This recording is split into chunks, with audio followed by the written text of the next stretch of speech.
Hi, in this tutorial I'm going to show you how to fast copy and paste in Audacity. So there are two options that I recommend you to use. First option is based on Edit tab. So we need to select area which we want to copy and paste. For example, I will select this area and then I need to go to Edit tab, and after that I need to click copy. Now we need to click somewhere in the timeline where we want to paste this audio, so I will click somewhere here. And then I go to Edit tab again and I click paste.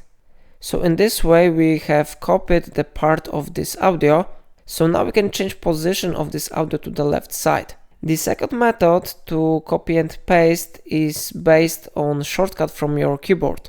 So now I select this one audio by clicking here, and then I click Ctrl C from my keyboard to copy this clip, and then I click somewhere here and I click Ctrl V to paste it. And now again I can move this audio to the left side, and of course if you would like to paste it to another track, you need to add here a new track by clicking right mouse button here and by selecting Add Stereo Track.